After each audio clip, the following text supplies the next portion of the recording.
'Twas the night before M41, and all through the bastion was clear, there was no abomination, all the vehicles were safe, secured in their sheds. The guardsmen too did sleep quite content in their beds. Marines in the barracks, some manning the walls, assured me the bastion never would fall. When out in the courtyard arose such discord, I picked up my bolter and unsheathed my sword. Out to the window I ran to take aim, as the Marines around me all did the same. But what did my loyalist ocular show but an ancient conveyance knee-deep in the snow, and it was being pulled by horned quadrupeds, with a fiery red nimbus that glowed from the sled. There its eyes closed, red, full of scorn, dressed in all crimson like a servant of corn. There I shouted, blessed without pause, this must be the dreaded Santa Claus. Fire bolt guns, fire las guns, fire ogrins and ratlins, fire missiles, fire cannons, fire mortars and gatlins. You men in the tower, you men there on the walls, now blast away, blast away, blast away all. But all through this maelstrom the driver did flew, past bolt shells and crack shells and frags that we threw. And then, to my horror, I heard on the roof the vile convorting of each decadent hoof. Down the chimney he came with a boom. Our destruction, I feared, was to be soon. I saw his eyes glow, his vast stomach gurgle, bloated and fat like a demon of Nurgle. I ordered a charge that was to be swift. It reached out its satchel and pulled out a gift. It tossed the vile boxes that fell at our feet. Our morale was strong, we did not retreat, but the Marines held pause, our charge was disrupted. They picked up the gifts and were quickly corrupted. For each box contained a chaotic present. The Marines, damn their souls, found them quite pleasant. A bolter, a flamer, a new power fist. The claws gave to all, and he checked off his list. But as for me, he failed in his goal. For I received naught but a small pile of coal. The bastion was lost. I could only instruct the bastion computer to self-destruct. I saw him escape as the base burst into light, crying, "Merry Christmas to all, and to all a good night." In other words, ladies and gentlemen, welcome to the Fluffenhammer.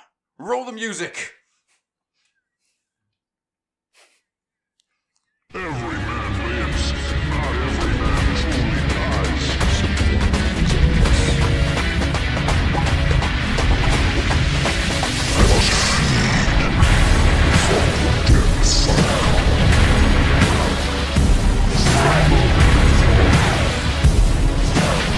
Guns might be that way. Let's go the other way.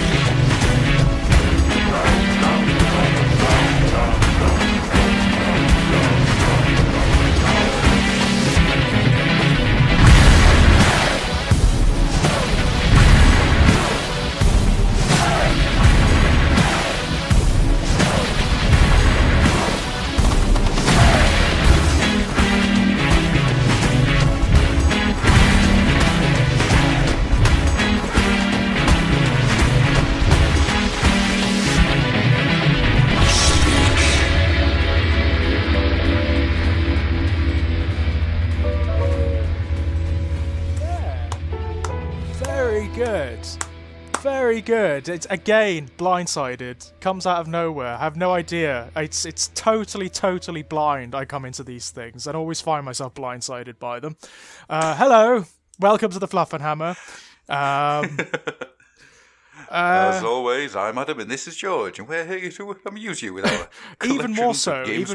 this time round, I believe, because we are nearing that festive season, and it does feel as though once again Games Workshop are gearing up to it. As they have done for the last couple of decades. For the last couple of years.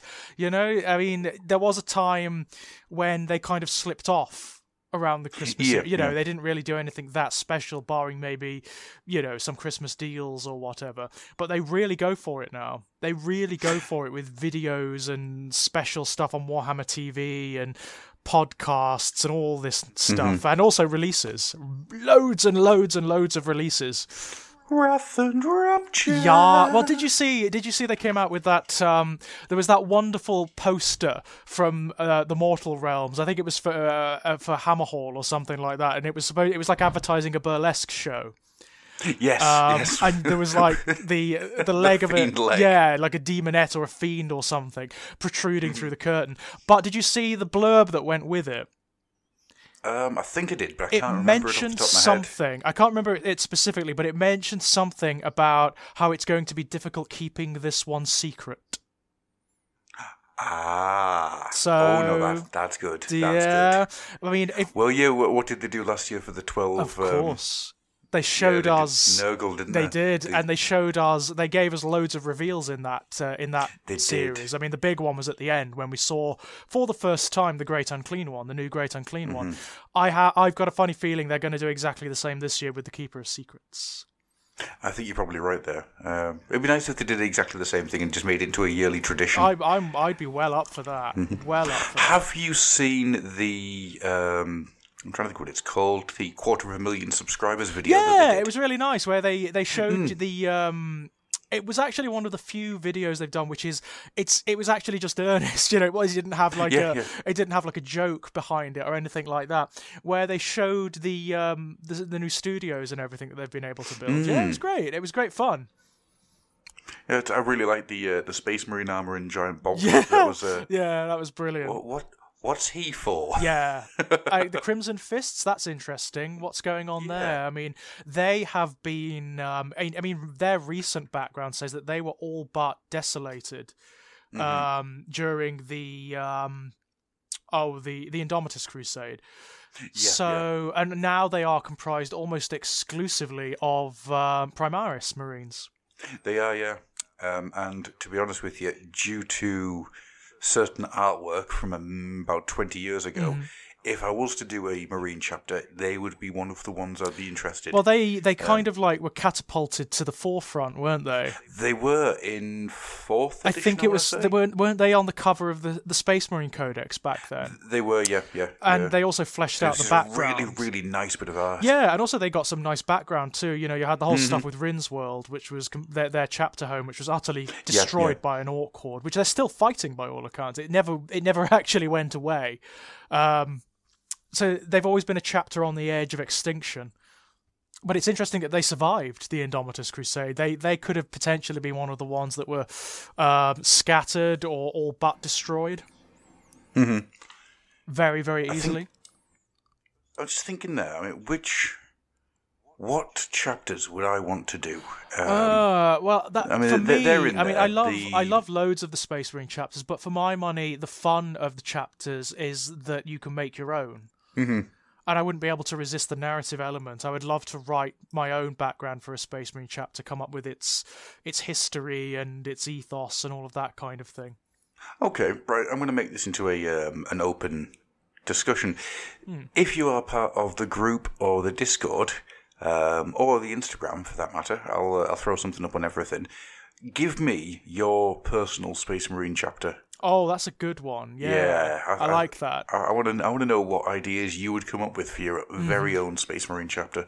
I think that'd be quite a fun discussion Well, to have. the potential is huge because there are chapters that are very codex, and then there are very, very, very divergent chapters indeed. Yeah. Some of them sort of on the very edge of being declared traitor, because of how divergent they are. If I was going to do one of the prescribed ones, it would probably be the Blood Ravens. Okay, I can see why. Yeah, I really like them. I love the whole thing where the mystery around them is fantastic. I.e., the fact that they are actually derived from Magnus the Red. That which is not really a mystery anymore. To be perfectly honest, it's not. It's one of those things where they'll never come out and actually say, oh yeah, their gene seed is that of Magnus the Red, but it is. Yeah. It absolutely is. They're derived from Magnus the Red. They're basically the loyalist Thousand Sons. Now that's it. Oh, now you've got me thinking. Right, okay. So, if you did Loyalist Thousand Sons, no, I'm not going to say anything yet. I'm going to work on that one. I'm going to keep that one to myself, and I'm going to put that together and I'll stick them Cool. up on the group. Yeah, okay, plan. But there plan are a going couple of forward. others as well. I've always liked the Mortificators, and Yeah. they're sort of, they're very sort of sepulchral imagery. I really like that. I love the Mortificators. They are brilliant. There is I don't know whether it was a short story or a novel in which they featured where someone or other went to their chapter homeworld, and it's like a giant necropolis. Everything is morbid. It's all bone, and it's a bit like the Sedlec ossuary in Cartnahora, the shrine that's actually decorated with the bones of previous incumbents. It's basically that's what the Mortificators are like. So I like that very much. And there's others as well, like the Relictors I like. Yeah. They're kind of cool, who are just on the edge of being Chaos Space Marines. I like them a lot. I like most of the Dark Angel successor chapters. I like the Unforgiven. I love them. I would, in fact, if I did do a loyalist Space Marine chapter, it would definitely be derived from the Dark Angels, just because I like them a lot. I love the monasticism would be very heavy in them. It would be very heavy indeed. You see, I would go the other way, and I would make them all Native American Indians. Ah, yes, of course. Just because I never forgive and I never forget. Well, there's certainly scope for that. Oh, yeah, There's certainly no reason why not. All you need to do is create the homeworld and, determine that that's the culture of humanity that exists there, and that's kind of being adopted by the Space Marine chapter. Yeah. It's easy enough to do. It is very, very easy to do, and you could do lots of like fun conversion work with that. Feathers and stuff like that. It would be fun. It would be really interesting. Stuff like totemic imagery, animal imagery, like animal spirits. Like, but basically you just do space wolves, but instead of being Nordic, they become shamanistic. That's right. Yeah. So you would have like wolf image, still have wolf imagery, but you'd also have bears and you'd have eagles and things like that. Yeah, it'd be good fun. It'd be really interesting, actually. Well, I've just talked myself into wanting to do that. Let's back away from this entire conversation. But what about just one tiny divergence? What about the main chapters, like the ones that were the original legions, like the Blood Angels, the Dark Angels, the Ultramarines, the White Scars, the Iron Hands? Which of those would you pick if you had to do one? Probably Blood Angels. I ran a Blood Angels force years and years and years ago. I always liked the idea of these very nobilistic creatures that lived on this horrible burning planet. I mean, the two things didn't fit together at all, and I quite like that. That runs through the entire Blood Angels background. Their entire mythology is based on that tension. They are simultaneously the most noble of the Space Marines, and also they carry this hideous curse that transforms them into cannibalistic madmen. That's something that's part and parcel of Sanguinius's lineage, and it really does lend them this wonderful feeling, They're a chapter on the edge of damnation all the time. Yeah. And I really like that. I really, really like that. Although, also thinking about that, there's the Legion of the Damned. Yes. Which is... Yes. I wonder if they're allowed Primaris Marines yet. Oh, well, yeah. Would they ever, though? I don't know. Would they ever? I Because really you don't know. wouldn't... I mean, how would you even do that? Because nobody knows, like, where they're from. I mean, do they even have gene seeds still, or are they like spirits in that armor? Are they even like physically there? And I remember there was Chapter X, which was a thing that was in the Citadel Journal about 97. Right. And I can't remember the full story behind it now, but it was like they were a chapter that had been missing for millennia, and they were now coming back.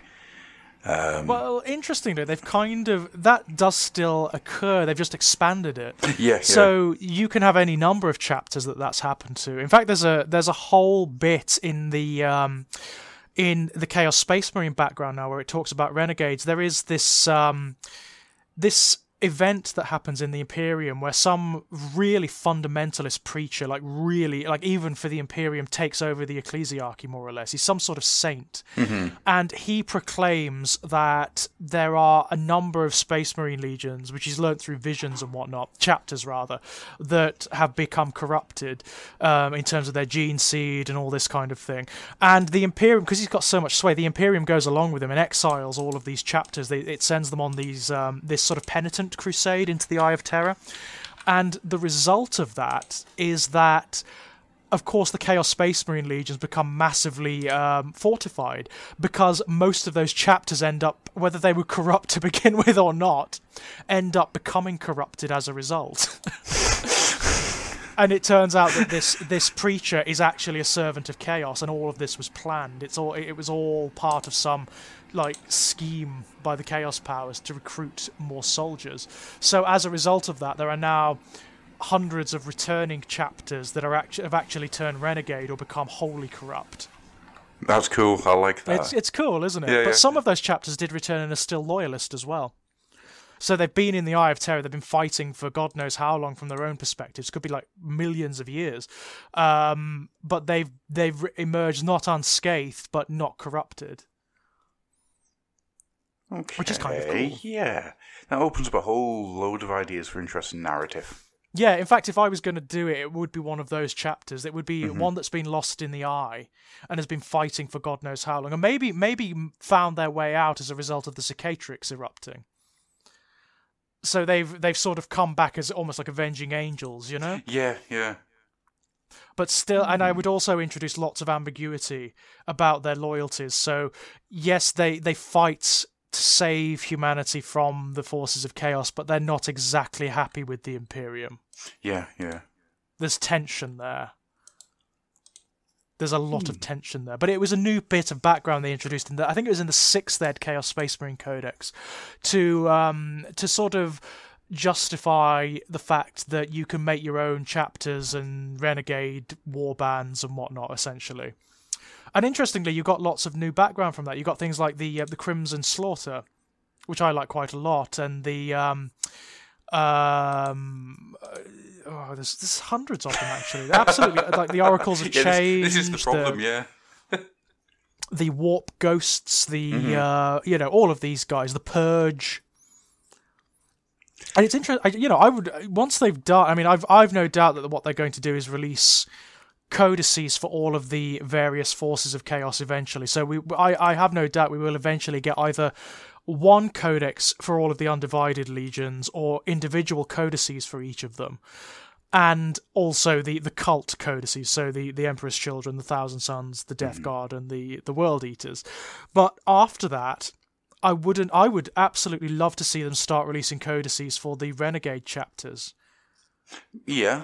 I mean, they've done it before. They did it in late 7th Ed because we had the Crimson Slaughter Codex. Yes, yeah, we did. Which was really good. Would you want to see a collection of chapter codexes that were... so you had Crimson Slaughter and various ones, or would you just want a Renegade chapter codex? I think it would be better to have a Renegade chapter codex where you have non-specific abilities and warlord traits and things like that kind of are redolent of the chapters they've talked about already, but aren't specific to them. So you can sort of mix and match. They're a bit more polyglot than the legionary forces of chaos. Another thing I'd like them to do, if they do that, is make them significantly different from the Chaos Space Marines. Make them significantly different, you know? Yeah. Give them, because they would be different, like the ancient legionary forces are very different. They should be more redolent of like Horus Heresy forces. So they should have all of the old war gear, all of the corrupted versions, like warp-tainted versions of this old weaponry that the Imperium can't make anymore. I mean, for my money, what I've always wanted them to do with Chaos, and I don't know whether they'll do it or not, I hope they do, but one thing I've always wanted them to do with Chaos is, like, change them completely. I've always wanted, like say, your basic Chaos Space Marine, right? I've wanted them to change the stats for them, so that they are different from Imperial Marines. Yeah, so they've got a different series of strengths and weaknesses. Yeah, absolutely. Especially now with the Primaris, it's when if you've got a something that is just basically another Primaris, you can get bogged down in quite dull. Yeah, it's a bit boring, narrative. isn't it? Yeah. Make them warp tainted. Give them like, and also things like their weaponry. Like their weaponry is supposed to have been tainted just like they have. It's like full of the powers of the warp. But their bolters are just bolters. Yeah, and I've never really liked that. I've always wanted them to have a bit more going for them, like they did with the Thousand Sons, for example. Like their bolters are different because they don't use normal bolt shells. They use warp tainted shells, you know? So their bolters are different from standard Marine bolters. I like that. I think that's what they should do with Chaos Space Marines. Just change, give them similar weaponry, but make it different, make it warp tainted, give it slightly different abilities and stats. That's what they need to do with Chaos for my money. Yeah, I mean, I can't remember where it was, if it was in one of the Realm of Chaos books or if it was in a short story or something. But I seem to remember a Nurgle Chaos Space Marine, and his bolters shot tiny little Nurglings. Yeah, they just chewed and bit their way into armor. Granted, it's not a million miles away from what the Tyranids have, but that type of thing. I love the idea of just these little things giggling and laughing as they're being shot out. It reminds me of Who Framed Roger Rabbit. It's yeah. But this is the thing, isn't it? Like we've got the imagery in the background there. All of the imagery demonstrates that the Chaos Space Marine weaponry and armor has been removed from its original form quite significantly, but it still functions the same as like the Imperial war gear, which for me is a bit dull. Yeah. They need to introduce some element to the Chaos Space Marines where their war gear functions as though it is warp tainted. So maybe more destructive potentially, but also more random. It's maybe more dangerous to use than a standard bolter or whatever. Okay, imagine this then, right? There's two ways you could do this to really play around with things. One of them is completely unusable and will never happen. Yeah. And that is that you don't have one stat line. Yeah, that would be difficult. Yeah, that would be difficult. You have a little card and you could randomly pick it out and that's your stat line for that turn. Yeah. It'd be fun, but that's completely unusable. Yeah. The other way of doing it would be that you've got a series of rules where at the beginning of your turn it's a 1 to 6 roll, and that changes something within the rule set for that turn. So, for example, you roll a 2, and for this turn, your armor save is 6+, when it could have been 4+. That type of thing. Yeah. Because that adds the element of randomness, that chance, and things to the to a renegade army. And I think that could be quite fun because you wouldn't know where you were going to be. Your best laid battle plans are either going to fail or succeed on... Or succeed massively, yeah. I mean, they did go that route at one time, but they didn't implement it very well. That's the sad thing. They didn't implement it very well, so it was actually too random, and it actually...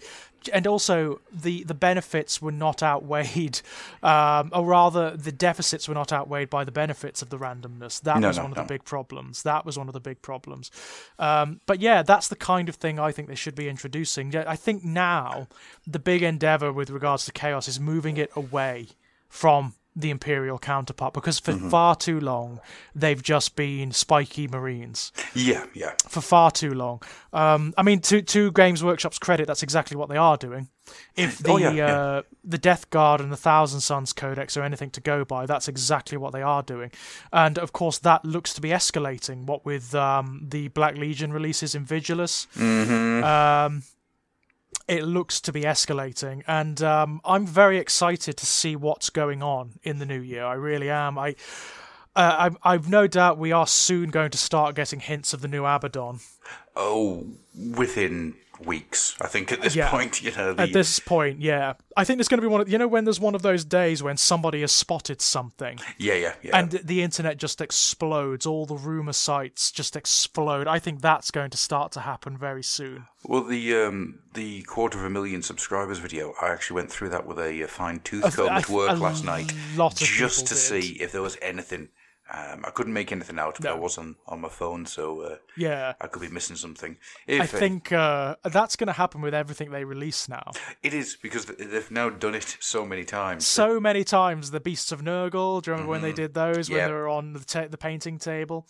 The Great Unclean one they did it with. Magnus they did it with. Yeah, lots of the Gene Stealer stuff they did it with. So, yeah.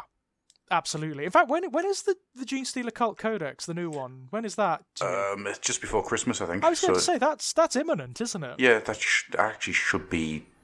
I'm assuming it's this weekend, then. I'd assume it must be up for pre-order relatively soon. Yeah, it has to be. Because Wrath and Rapture is up today. That's the big one. I have to go and prod my parents because I've asked them to get me that for Christmas, you know? I had to take Abby into Games Workshop the other day and fell out. It was like going into... Do you remember when you were a kid and you had an Argos catalogue at home and you just fill out the Argos catalogue card in the middle? Mm-hmm. Yeah, I was doing that with just a collection of different things. So I don't know which one I'll get, but... hopefully it'll take one of the big ones off my list. Off your list, yes. Because there are many. There's too many. Many, but for me, Wrath and Rapture is an absolute must. Oh, yeah. It's an absolute must. Those minis, and I know we keep talking about it, I know we've said it so many times, but they are the best Slanesh minis ever. Mm-hmm. That thing is astonishing. They are beautiful, aren't they? I keep looking at those fiends. I keep looking at them, and I'm like, they don't lose anything the more familiar you become with them. They are absolutely astonishing miniatures. So is this one where you're going to take a week off work, just have like a week's holiday just to get your teeth right into it? Probably, yeah. That's well, fortunately, that's kind of already happened. I've booked lots of time off of work over the Christmas period, so I will be getting the box, and then I can just sit and mess with them. As I did in Christmases of yore, you know? Mm-hmm. It's going to be like when Third Ed first rolled around, and I got that box set for Christmas, which is when I really, really, really started to like get serious about the hobby, and like, you know, I'm not just collecting miniatures, I'm actually making an army now. Yeah. So it's going to have echoes of that. For me. To be honest with you, that sounds like a perfect way to enjoy the Christmas period. The only difference being I'll also have a bottle of port this time. So you're just going to get toasty on the port rather than high on the fumes of super glue. Yeah, well, you know, it doesn't have to be either or. It's excess Absolutely. As far as the eye can see. Absolutely. But yeah, I mean, you were talking about something interesting about the Wrath and Rapture box set. There's something I've noticed that is really interesting, and that's the Realm of Chaos imprint. I don't know if imprint would be the right word for it, but there's a very interesting logo that comes with Wrath and Rapture, and it's got me thinking, is Realm of Chaos going to be something that they're going to resurrect? Is it going to be... Please let them do it. Yeah, please. Please. God, yeah, go for it. Go for it. I mean, you can make the argument that, Realm of Chaos means that it's the stuff that could be used both in 40k and Age of Sigmar. Yep. Yeah, that's a perfectly fine thing. But what I like to think of is... hopefully we're going to start seeing some stuff coming out that works in both or combines both, and stuff like we've had in the past where we've had these really interesting in-depth looks at the chaos powers and how all the followers work, and then you can create a mutant that is really tall with a bird face. I mean, if they were really clever, one of the things they could do is use the Realm of Chaos indent as they've created it now as a collective label for all of the books and miniatures that are released for Chaos in both game systems. And then they could start to collate that into much bigger projects. So they could do things like the old Realms of Chaos books, the original Realms of Chaos books. So you have things like say, all of the tomes for the individual Chaos forces collected in one book. And that would be... Yeah, totally, go for it. Slaves to Darkness, Lost and the Damned, go for it. I'd buy them, Games Workshop. Many people would. I've just thought there actually, has Lost and the Damned been re-released yet through Blood No, Library? but I've heard rumblings that it is going to be. Because I keep hearing rumblings that it is going to happen because the Slaves to Darkness was very popular. Oh yeah. And Lost and the Damned is the more difficult one to get. Yes, that's the problem I've got, because I really want a new copy of that. Yeah, Lost and the Damned is tricky to get because it was released sort of towards the end of that particular cycle of Games Workshop, so the rules for it didn't last very long. And also, there just weren't as many prints of it. No. It just wasn't as widespread as Slaves to Darkness, and you can see that when you go on eBay and look for copies of it. Yeah. They're all tattered, they're all dog-eared, and they're all very, very, very expensive indeed. Actually, I don't think I talked to you about this. Did I tell you what I held in my hands a couple of weeks ago? What was that? What did you... Ratspike. What's that? Ratspike is the Ian Miller / George Blanche collaboration book. where they just drew things. It was put out by Games Workshop in about 1980 early. Yeah, so maybe potentially even before I was born. Potentially. Possibly. It's a really strange thing to see. It is very early Warhammer. I was going to say early. We're talking like the primordial Warhammer. Yeah. There's still that very heavy 70s influence on all the art. Just interesting. Seeing this very early Blanche and Ian Miller stuff. This is awesome. Yeah, I imagine that would be very interesting, and I imagine that's quite rare. Yeah. It was my brother managed to get hold of a copy, completely by accident, for all I understand. So I hate him, which isn't fair. And then the weird thing was, a couple of days later, there was a guy on the Fluffenhammer Facebook who put up a picture saying, "My other half just got me this." The world is telling me something here, I think. Obviously, there is some sort of providence going on here, isn't there? Clearly. Some god somewhere is telling you to buy this book. I don't know what manner of god it is, because we are dealing with eldritch powers here. So I think it is a elder god that has been stuffed into a dodgem and is known as Nylanathatank. Okay, fair enough. There we go. Fair enough. But yeah, I mean, it is interesting. I mean, I love the fact that they have done this this ident for the Realms of Chaos, and it's kind of the actual image itself is redolent of the original Realms of Chaos. Yeah, it's but updated enormously. It feels like a HD remaster of Realm of Chaos. It's the only way I can describe it. That's exactly it. That is exactly it. And it does feel as though there's going to be more with this label. It feels as though they're going to build towards something. And we are hearing rumblings, like from all the rumour mongers, that 2019 is going to be the year of chaos. So, which looks like it's going to be fitting culturally, certainly here in the UK. But, yeah. Anywho, but it just makes me curious. What are they ultimately going to do with this? Yeah, I mean, I'm looking at it now. I hope they push it. I hope they push it.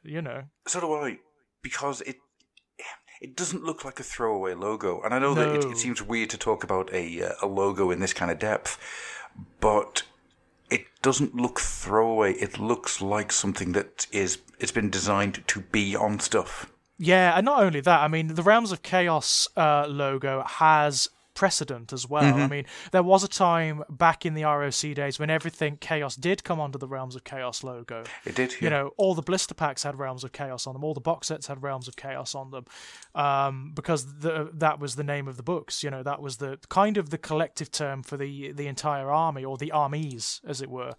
So if they're going to do that again, I'm well up for that. It makes Chaos something special again. It really shows that they understand that Chaos it's probably the fundamental concept within these gaming systems and within these mythologies that makes them special. Although, there's another way of looking at this. Could this be the beginning of Games Workshop remastering and re-releasing the entire back catalogue of Bolt Thrower? Because their first album was called Realm of Chaos, Slaves to Darkness. Good God. You would need to be able to put yourself in a very particular mindset to appreciate that. Have you got bad things to say about Bolt Thrower, John? Well, it's not necessarily. It's just that it's very 80s. Yes. Mind you, given the recent Noise Marine release, who knows? At this point in time, all bets are off. All bets are off. Who knows? But I definitely feel that they should definitely do the book thing, especially when all of the Chaos forces are represented. And they're not far off in AOS. No, they're not. They've got the 3 Chaos powers now, so they only need the Slanesh one, and we know that's coming. Yeah. That's that. I won't even say I'd lay odds on that now. No, it is happening. Well, yeah. I mean, that's the cool thing about all the stuff that's happening with Chaos at the moment, that it'll kind of drip feed between the two. So you'll get all the stuff out, and there's been a bit of story kicking around, and I did actually have that set up to talk about, and now I've closed the window because I'm a genius. I'm a really clever boy. Well, and in like I deserve a trinket. Like in the 40k universe, there's lots of stuff in Vigilus which is building up to the return of certain Chaos forces. Mm-hmm. Like the Black Legion, obviously, they're going to get some big stuff in the new year. That's very clear. Some of the rumor engines we've seen are unambiguously Chaos. Unambiguously Chaos. There was that book, that metal tome thing that had the Star of Chaos in it. Like, that's clearly something Chaos. And there was also like a Chaos, like a Crozius style thing. So that makes me think there's going to be like a Dark Apostle miniature, maybe. Okay. Or something like that. I mean, good God, it could. Can you imagine if they do like a real Blindside and it's Lorgar? Oh, that would be amazing. Wouldn't it be amazing? I'd go berserk if they did that. I would like just give me all of that. I mean, I was about to say I can't see it happening, but it would be amazing. But then I realised, actually, yes, I can. I can very much see that happening. Wouldn't that be a great Blindside as well? I mean, of all the undivided legions, the one I would like to see them do is the Word Bearers, because I love the Word Bearers. Yeah. I want them to go to town on them. I want to see them ridiculously ornate and elaborate. I want them just religious iconography all over them. Their armor just emblazoned with religious iconography, candles on their backs, and that kind of thing. Just insanity, stuff that is totally impractical, but is just part and parcel of how the Word Bearers operate. So I've got all this stuff here about Slaanesh. Okay, and it's stuff about Slaanesh. Okay, yeah, it's not much. It's just literally just putting together all the stuff that has been mentioned about Slaanesh since the Age of Sigmar launched. Right. So yeah, it's all stuff that we've talked about. How he's in the Hidden Gloaming, and Moriarty and I think Malarian have been Malarian, Ariel, Tyrion, and Tyrion and Teclis. Yeah, they imprisoned the other one. Have just been siphoning the souls out. They've been, trying to wipe them clean as best they can. But once you've been in Slaanesh, there's no telling what's happened. Yeah, failing massively. And there's, of course, the Kinnarai are going to be appearing at some point next year. Because they'll be the Shadow Elves, so to speak. So there's not a huge amount that's new or different stuff that we all already knew. Yeah. But the interesting one is the Seekers. The Seekers of Slaanesh. Yes. Yeah, the ones that are trying to find him, her, it. Yep. So what I hadn't realised is that the Seekers have been around since the very beginning.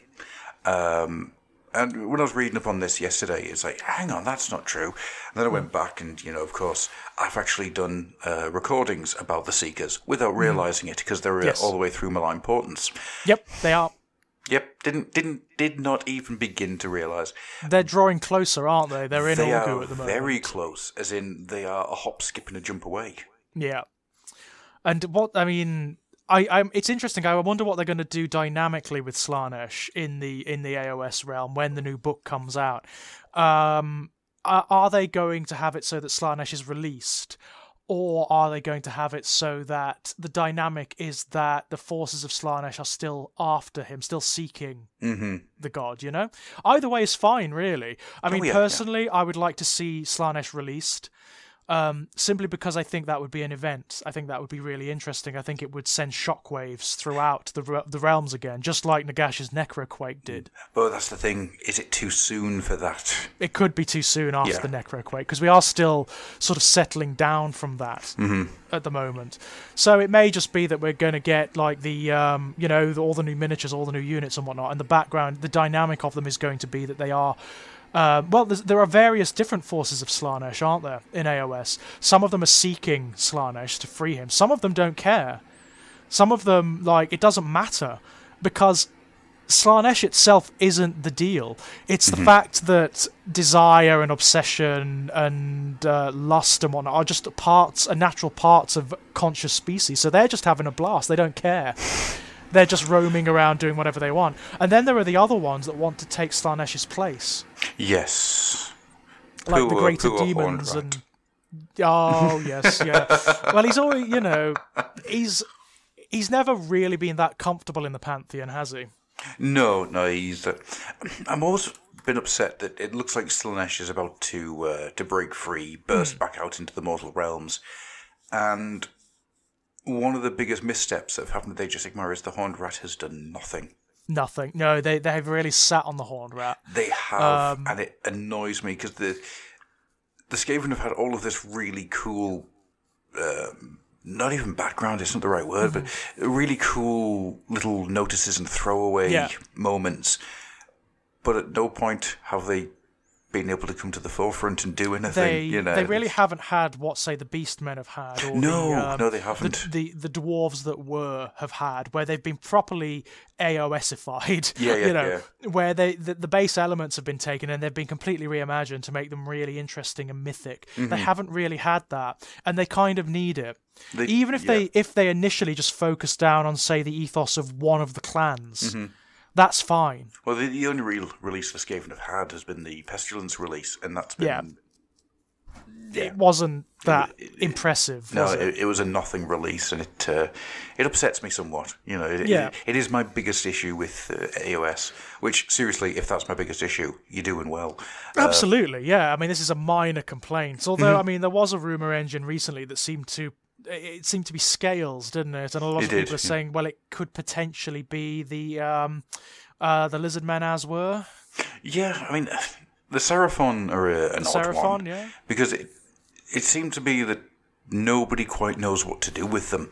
Yeah. There's the Saurian Malign Portents, where they seem to be back to being proper full-blown lizard men. Yeah, but is like...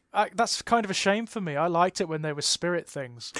Yeah, but what was on the table didn't match that background in any way, shape or form. No, that's true. That's true. If you're going to be spirit creatures like Demons of Order, then... Make them Demons of Order. Yeah, they need to look like Demons of Order rather than Aztecian dinosaur people. But then that book comes out, and for what's on the table, the idea of them just floating around, just birthing out big spawns of lizard men. Yeah, I'm all over that. That's fine. Yeah. That works for me. But pick one, because pick one and run with it. Yeah. When Soul Wars came out, it had the stuff about them being made of light and everything in it. Again, it's like, oh no, come on. Yeah. So which one are they? What are they? These guys. And do what they did with all the elf races. AOSify them. Yeah. Go with it. Make them spiritual. Make them sort of angelic or whatever. That would be kind of nice. I would love to see, like, say, equivalents of the various demons in that range that are order-based. Yeah. That would be interesting. Very, very, very interesting. There's a lot of cool stuff you could do with them. And I don't mean you have to take that step back from them being scaly lizard people. No. But you've got to downplay the Aztecius influence and try and push up the Order demons a little bit, I think. They've got to be more... I don't know what the would be. Ethereal, I think, would probably be it. Either that, or, given the starship imagery that we've seen, make them slightly technological. Yeah, I'm all over that. Give them slightly, like tech elements. That would be kind of fun. That'd be interesting to see.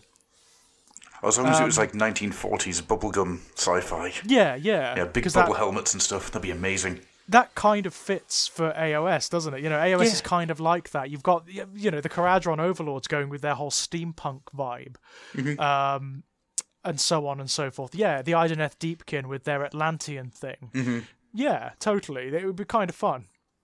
I'm waiting for somebody to recut the Aquaman movie when that comes out and just remove everybody's eyes so you can have an Ideneth Deepkin film. An Ideneth film, yeah. I think that'll be... it'll probably happen. So, there was something else that we were going to go into, and I've totally forgotten what it was. As you might be able to tell, ladies and gentlemen, most of the time I work nights. Last night I had a very, very, very late finish, as in it was a very early finish. So I rolled in about 3 a.m, and it is now 10:30 in the morning. So my brain is not quite with us at the struggling. moment. So I apologise for that if I feel a bit stoppy-starting. What's the next thing? I think we were going to talk about the Christmas show, weren't we? We were indeed. So I'm going to pull that up. I'm going to be doing a lot of editing for this one, I think.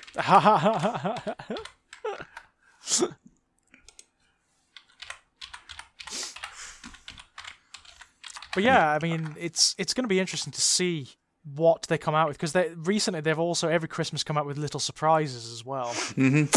So who knows? Who knows what they're going to just drop? Yeah, at some point. We're getting to the point now where 10 days till Christmas, and I can't help but think, what are we going to see next? Yeah. What is the next bit that's going to happen? Because it was actually Christmas Day, wasn't it, that they dropped the video? Was it Christmas Eve? I think it was Christmas Eve. They dropped the Great Unclean One video, yeah, which was awesome. And we got loads of reveals in that. We got the Sloppity Bar Piper. Yeah. The other one. The name still makes me happy. It's great, isn't it? And the miniature fits it so beautifully. It fits so beautifully. The Sloppity Bar Piper, the other one, the one that's like the miserable equivalent. The Vileprox Scrivener. Scrivener. Yeah. That's it. The Spoilpox Scrivener. That's the one. We got the Feculent Gnarlmore. And then at the very end, they revealed the Great Unclean One, which was a hell of a reveal, I've got to say. He is still spectacular, that mini. He's like the best Great Unclean One that's ever been. Oh, without a doubt. In Imagine the that's same way true. that the Keeper of Secrets, the Lord of Change Change. Yep. was also just an absolutely stunning mini, and I it still is. don't have one. No, I don't either, and I'm really surprised about that, because it's just stunning. Even if I were not collecting a miniatures range that fits in, I would buy that miniature to paint and just have. Because it's beautiful. It encapsulates everything essential about what the Lord of Change should be. Not only that, that kit opens itself up to conversion in so many beautiful ways, and it's just. If anybody out there would like to buy me it for Christmas, Of course, just dropping that out there. Yeah, I'll just for all of this free content and enjoy that I give you. Yeah. In fact, it is something I've got to address in my next episode of the Ages of Chaos. I didn't mention last time round the Khorne Demonkin. Do you remember them? Yes, I do. Good grief. The Khorne Demonkin. I neglected to mention them, and that really surprises me, because that was like the beginning of the resurrection of Chaos in 40k. It was the first time they did a cult-specific codex, a god-specific codex, and it was spectacularly good on every level. And of course, the only reason they did it is because the new Bloodthirster was released.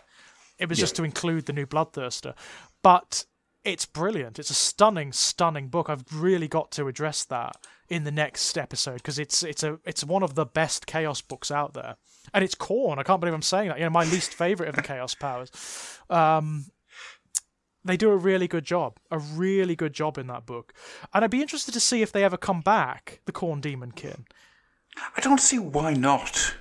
Yeah, I mean, my guess is what they'll do is, because a lot of the stuff from the Khorne Demonkin is now funnily enough, in AOS. It's in the Blades of Khorne book. Yeah. So my guess is when they get round to releasing Angron and the World Eaters, I imagine they'll incorporate a lot of the stuff from the Khorne Demonkin into that book. Yeah, that would make sense. That would like make the a lot of tide sense. system, where you collect skulls or you reap souls to get certain benefits, which of course Khorne armies need, because they don't have psychers. They don't have psychers, which are a big thing in 8th Ed 40k. Yeah. Oh, they are a massive thing. But the way that they use them in AOS, not having any magicians or wizards or anything like that, just having those totems and the buff priests and things. Yeah, it's clever, isn't it? It is. It's really smart. So moving that over into 40k would be the way forward. Oh, that'd be ace. Yeah. And you could do it so easily for the World Eaters, because there are already characters that are in the background that are not in the army list or the miniatures range, like the butcher surgeons, the ones that implant the butcher's nails. Surely they have a very sacred place in the World Eaters. Yeah. You know, because they're the ones that they would be apothecaries, wouldn't they? They would be the World Eaters equivalent of apothecaries, the ones that hammer in the nails. So you've already got the way that miniature would look. Obviously, they would have some sort of like corn imbued hammer. Oh, of course. They would have the nails themselves, you know, writhing in their hands. You know, all those tubes and spikes and things that drive into the skull. And they would have like you could even the way they work is obvious. They have a sort of energizing effect on surrounding corn berserkers, you know? So what I was thinking there was quite a cool one would be the more, like, I don't know what you'd call it, but having a 40k priest, where the more damage that thing puts out, the more powerful everybody around him gets. Yeah, that would make a lot of sense. Just that would really, make a lot of really sense. simple, but that goes against any kind of psycho, because once you get this thing in combat, it just starts powering up everybody around it. Yeah. It's an obvious thing to do, and I've no doubt they will do something like that. Oh yeah. For all the World Eaters when they roll around. I mean, I'm very interested to see what the new characters will be for the Emperor's Children. What are they going to do for because you know, in the Death Guard, obviously you have lots of different Plague Marine characters running around, all of which are fantastic. I absolutely love them, particularly the guy with the churn in his belly. the foul blight spawn, love him to bits. One of the best miniatures they've ever released, and the background is brilliant. So what are the Emperor's Children equivalents going to be? One of them, again, is kind of obvious. The Emperor's Children render down their victims into piles of matter so that they can render them into chemicals, stimulants, and narcotics. So a kind of apothecary that has like vials and needles and things all over him that synthesizes the blood and the adrenaline and the raw matter from their victims. That would be an obvious thing to do. I want to see pigmen. Pigmen? Pigmen. I had this thought about a year ago now, and it's something that I really want to see. I want to see the Pestigors return. But I want them to be porcine. Right, I want them to be big, chubby, fat, infested pig people. Well, that would certainly fit. Mm-hmm. No, that would certainly fit. I mean, they did re-release the original Pestigor, didn't they? Yes, yeah. Not too long ago, which is kind of cool, but they're not great sculpts, unfortunately. No. They were from an era when, with Nurgle, it actually looked like all they did was take existing miniatures and slap piles of green stuff on them. Here's some boils. Yeah, it does look like that. I mean, there were some Plague Marines from that era that are not much cop either. Yeah, no, I remember. Oof. Not dark much days, cop at all. dark days. Yeah. So, actually, anybody out there who's a sculptor and sculpts for Kickstarter or anything, if you'd like to make some Pigmen Marines, I will be very happy. Fair enough. It's a niche interest, I imagine, but yep, there's just me, and it won't get funded on Kickstarter, but I'll give you 50p. So, moving on then. Yes. The annual Fluffy Awards. I say annual. This is the second one, and we're bringing it back because I had a blast doing It was this loads of last fun, year. wasn't it? It was loads of fun. So that's going to be the next episode that we do. So it'll be probably just after New Year's, I'd say. Yeah, that sounds good to me. Because we're keeping to our fortnightly release schedule. Mm-hmm. So what I'll do now is I'm going to go through all of the categories. Now, these categories were voted on by the Facebook group. Okay, right. So we spent some time getting people involved, getting the categories in order, and I have to thank everybody on the Facebook group for all of their suggestions and all of their conversations and all of the really weird ideas that they had. Oh, yeah. I mean, just generally, the input on the Facebook group is fantastic. It's great to see people enjoying this hobby. It really is. Yeah, you guys are absolutely spot on, and I actually made It's one of, I know we keep saying it, but it's one of the healthiest Games Workshop places on the entire internet. It is. It really is. And I couldn't be more proud of you guys. I really couldn't. So, let's go through this. Obviously, we're not going to give any answers until next time. Nope. So, in reverse order, number 20 is Side Release of the Year. So that would be card games, board games, mobile games, that type of thing. Lots of stuff in that one. That's actually a really big category this time. It's massive. Round. It's massive this year. And I know what's going to win. I think I do too. It's going to be Doom Wheel for Android phones. Yes, that's exactly what I was thinking of. Doom Wheel's terrible. Don't ever download it. It is absolute. I owned it for about 20 minutes and just went, nope. Number 19 is Battle Tome of the Year. Ooh, that's going to be a tightly contested one, actually. I think so. I think there's two which are really going to fight it out. Yeah, and I think I know what they are again. Mm-hmm. Number 18, Codex of the Year. Difficult. Really difficult, actually. This is why it's down to votes. Because it's going to be there's some very strong contenders. Mm-hmm. Like really strong contenders, actually. With potentially another one coming before the end of the year. Yeah, this is the problem, isn't it? Where with the year itself hasn't actually finished yet, but there is stuff still coming, and hold on to your pants time. Yep. But I think I know what's going to win that one, but we'll. I think so too. There's something that leaps out in my head immediately. Number 17, Best Audio Production.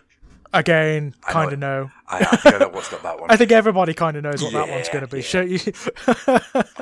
Number 16, the Best Novel. That's that one. Now that one, I would be interested to see what the result is, because I honestly have no idea. Well, I've got a couple of answers back so far, and keeping with the tradition of last year, there are some absolutely wondrous batshit responses to that one. So, good. Which makes me happy. Number 15, the Duncan Award for Appearance by Duncan. Oh, that again, there's a lot of stuff. Number 14, Worst Release. Number 13, Biggest Misstep. Yeah. That's going to be a tricky one, because I don't think there have been many big ones this year. No, I don't think there has been. Number 12, Biggest Army Improvement. Ooh. Number 11, the Hobby Hero Award. So that's for people out on the internet. So people who put out painting guides, modelling tips, that type of thing. Cool. Number 10, Best Official Video. Number 9, Best Site. Yeah. Number 8, Best Podcast. Number 7, Best YouTube Channel. Number 6, Most Batshit Announcement. Number 5, I love the term. I love the fact that the term batshit has been it's actually adopted. been incorporated. Yeah. It's now an official part of the lingo here. Number 5, Best Nostalgic Fan Service. Number 4, again, big. There's a lot in that one. There really is. Number 4, the Childlike Excitement Award. Again, huge. Number 3, Mini of the Year. Number 2, Best Release Fantasy. And number 1, Best Release 40k. Ooh, yeah. I'm fascinated now. I'm really interested to see what people come up with. Yeah, I think it's going to be really interesting to see what we get as answers. So you can answer them either on the Facebook group, or you can go to the site and put your answers there in the comments below, or you can email me at fluffenhammer@gmail.com. Brilliant. So there's plenty of different ways of getting that in. Please vote. We need as many votes as we want. The more people we've got involved, the better that show will be. Yeah, go for it. The more answers we get, totally. Because I'm looking forward to some contention. I think there's going to be some... Well, there already is contention. I've already got a couple of answers in, and I'm looking at them going, ooh. Okay. Ooh, right, that excites me a great deal. Yes. So there's... Most pleased. Put it this way, so far the best answer out of all of these ones is one for number 13, the biggest misstep, and it's a genius answer, and I applaud the person who sent it in. And I'm saying no more about it until Okie dokes. Cryptic and interesting. Yes.